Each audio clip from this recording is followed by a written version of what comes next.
omusajja bw'akuzina nga tamala obadde okimanyi nti ekyo kirwadde. Waliwo abasajja abalina ekizibu ate nga kyaffectinga embeera yaabwe ey'omu kisenge oba embeera y'okwegatta n'omukyala. Buli bw'ozina emmana nga tomala ng'otwala essaawa 2-3 nga tomala abamu oluusi otuuka n'okubeera nga tofulumya mazzi. Like mu kifo ky'amazzi okufuluma tegafuluma omukira gukoowa bukooyi ne gugwa naye nga ejaculatinze nga mu normal system bw'ebeera ti omuntu ayima n'azina omukazi n'amala n'afulumya amazzi. And ebiseera ebisinga omusajja waba alina embeera eno ey'okubeera nga bw'aba akuzina tamala gwe tozaala omusajja tozaala. Oba kimukaluubiriza nnyo okuzaala ate kati oba nga tomugibwamu mazzi ngenda funa nti olubuto. Just common sense. Okay. Mugamba muti abagala abalungi abeekuumira Senga Faith 256 mbaaniriza ate nate olunaku olwaleero. Kansuubira muli bulungi gyonna gye musinziira okundaba mbeebaza gyonna gye mutuusaako engalo ate gwe omupya n'enkwaniriza era ne nkusuubiza nti w'otuuse tojja kwejjusa. Tubeerako n'emisomo okwebuulirira eddagala buli kimu ojja kisanga wano eno self-service. Gwe subscribing abusubscribinzi weesirikire. Leero tugenda kutunuulira ebirinza okuviirako omusajja okubeera nga bw'azina emmana tamala. Tatuuka ku ntikko mu bufunze. Asobola okukuzina essaawa zo nga 2 oba 3 ng'omukira tegugwa. Waliwo abantu abalinakyo saagala mu kiconfusing nga ye alina amaanyi ge ng'asobola okuzina emmana essaawa 2 nga tagwa. Naye ng'atuuka n'amala era nga takiinaamu buzibu kumala. Era nga bw'aseetinga obwongo bwe ku kumala nti kati njagala muzina eddakiika 3 asobola ozikuzinira n'amala. Oyo ali nnomo tokiconfusinga na kyensomesaako. Kyensomesaako it's a condition abasajja abamu gye bayina nga eyina ebigireete bye tugenda okutunuulira oba mbeera abasajja abamu gye bayitamu nga ye bw'atandika okuzina omukyala kimukaluubiriza nnyo okubeera ng'amala. Oluusi otuuka n'okuba nti ava ku mukazi nga tamaze naye ng'akooye. Ng'azinye n'azina n'akoowa. Ekisookera ddala omuntu mu ekikula kino tosobola kunyumirwa kwezina. Lwaki? Gw'ozina akoowa ne bimutama. Naawe kennyini buli bw'ozina omuntu nga taresponding yataddeyo buteesi byamutamyetamye dda naawe bikutama bw'abikola. Naye ate ng'owulira olina obwetaavu oyagala kukakkanya ssemudondolowo n'osigala ng'okola ki ng'ogenda mu maaso n'ekikolwa naye nga tekiriimu ssanyu. Tebinyuma ng'ebyabala ebyandinyumye. Kikuleetera okutandika okweraliikirira anti ng'okimanyi nti bwe nnaayima bwe ntandika okuzina omukazi simala. Kugamba n'otandika okutya okufuna fiya y'okwagala okwegatta n'omukazi bw'aba nga muli bafumbo. Nalabako eggulire mabegako lyali lya mukyala nga baabakwata kubukedde nga adduse ku musajja baawe yali baali misana n'adduka mu nju ng'ali bwereere ng'ayambaddeko wansi naye ng'alaga eno ali bwereere ne bamubuuza kiki omusajja n'agamba omusajja amukooye omukazi n'agamba mukooye ne bamubuuza kiki nga tayogera n'agamba era ayagala tandika bw'atandika tamala omusajja yenna ng'aswakidde alinga nsolo. Ndowooza olaba pressure etuukawo wakati wo n'omukyala wo nti akweraliikirira yamukwatako bukwasi omukazi n'adduka mu nju oli ng'aswakidde amugoba. Amawulire gabakwatira in fact byawanvuwamukawo ne bagenda ku poliisi omukazi n'agamba nze nkooye njagala kudda waffe. Bannange omusajja bw'atandika tamala ate waakumakya mutuntu n'olw'eggulu. So embeera eno oluusi etuuka ku bantu just nga oyina complications oba oyina kye tuyita birth defects nti we baali bakuzaala waliwo ebitaatonda bulungi mu nsonga ze za reproductive oba ku reproductive system yo nga waliwo ebitaggwa bulungi oba ebitaatondebwa bulungi ebirinza okuleeteramu embeera eno ey'okubeera nga bw'otandika okuzina omukyala tomala. Abalala oluusi mufuna injuries ku kye tuyita pelvic nerves. Pelvic nerves mu basajja ze zicontrollinga omuntu okumala oba kye tuyita okufuna orgasm. Kati bw'oba nga pelvic nerves zo teziri bulungi nga ziri damaged osobola okwesanga nga nawe bw'otandika tomala.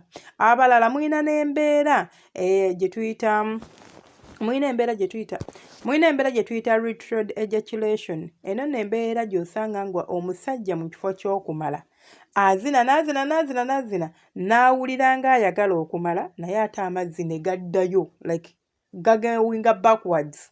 Omanyi nga bw'onaasumulula taapu n'omala n'obaako w'ogiblockinga n'eddayo emabega amazzi ne gaddayo eri bwe kityo bwe kibeera nti ozina emmana n'obeera ng'anaatera okumala ate n'oddayo.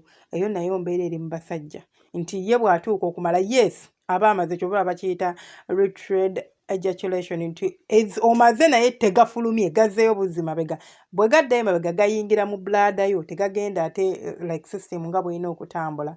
So ekyo nakyo embeera eri mu basajja kyova olaba nti weesanga nti omukira togenda fulumya mazzi ogenda kubeera awo zina oluusi omukira gusigale nga tegugudde oba si kyo nga gugudde naye nga tomaze ng'omusajja bw'alina okukola ki bw'alina okufulumya amazzi ge. Embeera eno omuzungu agiyita delayed ejaculation gye ndi okusomesako olwaleero. Ki ekireetera omusajja okubeera ng'ofuna kye tuyita delayed ejaculation oba okulwawo okufulumya amazzi ag'obutonde n'ozina emmana essaawa eziri unnecessary. Singa kiba kyalumu ekyo tekikweraliikiriza kubanga ekyolumu kisobola okuleetebwa anxiety nti omuntu wamutidde. By the way obadde okimanyi nti nno singa weeraliikirira omukazi gw'ogenda okuza bannange oba naamusanyusa bannange ye kati oba kati oba taagambe nti akasolo katini oba taagambe nti ndi munene nnyo, eyo panic gy'oba nayo oba eyo anxiety gy'oba nayo esobola okupushinga okuzina omukazi nga tomala. Kubanga oba togenda muzina ng'otaddewo emotions oba oyina ebirowoozo bingi mu mutwe okitegeera togenda focusinga kitegeeza togenda kumala mangu. So ebyo biri okay, these are minor issues kyova olaba bye njagadde osembyayo. Osobola okuba ng'ofunyemu ka raise mu blood pressure yo nakyo kiyinza okuleetera embeera eyo. Osobola okuba ng'oli very stressed buli bw'ozina omukazi nabagamba ng'olina stress ng'omuzinisa stress oba ng'omuzinisa busungu emmana olwawo okubeera ng'ogwa. Era ako akakodyo abasajja nabagamba mmwe abatamala mmwe abamala amangu ne bw'ogenda ew'omusawo w'abaami akwasaganya ensonga ezo abajja kugamba oba bajja kutendeka engeri gye bakolamu ekintu ekyo. Of course agenda kweyambula akulaga kibakola era agenda kubuulira bigambo nga bwe mbyogera like go and try ABCD olaba oba kinakolera oba tekikkolere. Then ekirala ekireetera embeera eyo mu basajja osobola okubeera nga testosterone levels zo ziri wansi oba thyroid hormone levels zo nga ziri wansi kikuviiramu okubeera nga embeera eyo ebeera bwetyo. Ebiseera ebisinga zino hormones zammwe abaami zicontributinga ku mbeera y'okwegatta n'ey'okutuuka ku ntikko. So olina okubeera nga ziri normal, teziri waggulu teziri wansi, ziri normal. Like bwe zidropinga obeera affected ate era bwe zibeera nga ziri too much omuyima obeera namungi. So it's a bit like tekirina kusuka tekirina kukka wabula kirina kubeera ku line eyo yennyini entuufu gy'olina okutambulirako. Infections mu baami nazo zicontributinga kinene nnyo mu nsonga y'okubeera ng'omusajja olwawo okumala naddala UTIs. Abasajja mugenda ne mufuna waliwo infection bagiyita batya envudde mu mutwe etera ennyo okusumbuwa abaami nti omusajja bw'aba agiyina jjukira buli bw'obeera ne infections zino nno ziblockinga tubes zo. Nabagamba nti omukira tegukolebwa magumba gukolebwa misuwa. So osofuna blockage ezo because of infection. Oluusi infections ezimu ziba bwasi nti otuuka oluusi n'obeera ng'ovaamu ne paasi oba ovaamu saagala kukyogera mu Luganda naye kale amasira munansonyiwa but ndowooza nina okyogera.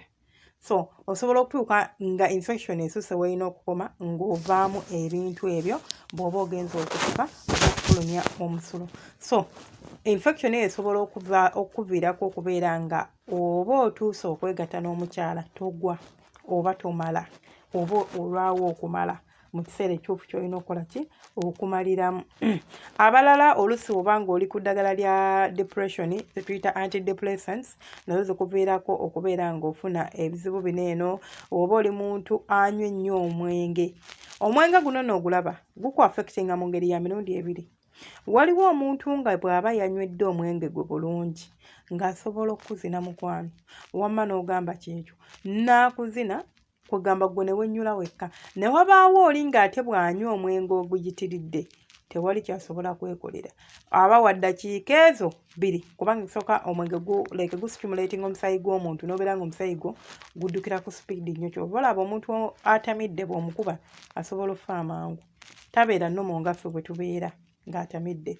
So kiri two-way traffic era ebimu ku bintu bye barecommending omusajja mbusiina appetite n'omukazi kenge ka red wine glass ng'emu oba ka wine konna kisinziira ky'okozesa asatosussa ka glass ng'akamu kasobola okuteeka mu moodo.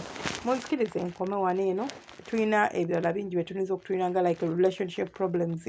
Singa oba n'ebizibu mu relationship yo, mulinamu obutakkaanya, olinamu ebizibu like you know communication tewali bulungi, ogwe kennyini oluusi abantu abamu mubeera nga emibiri gyammwe you don't feel great in your own body.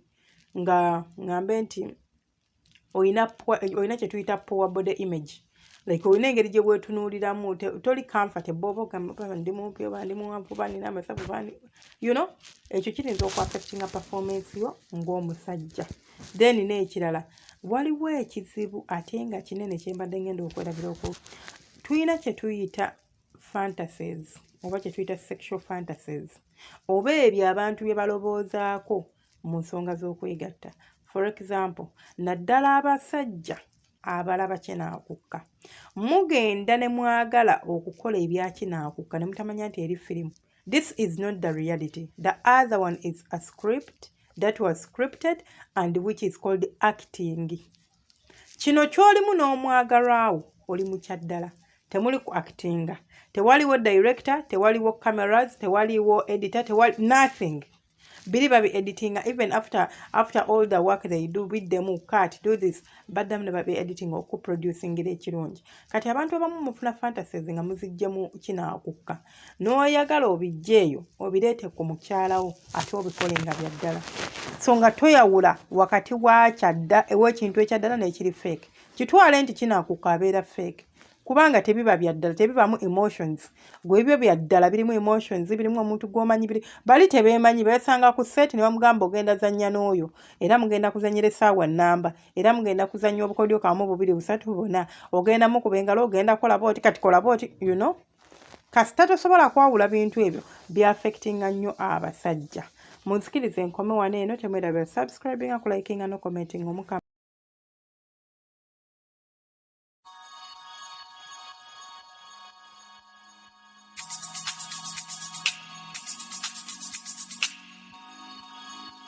Yeah.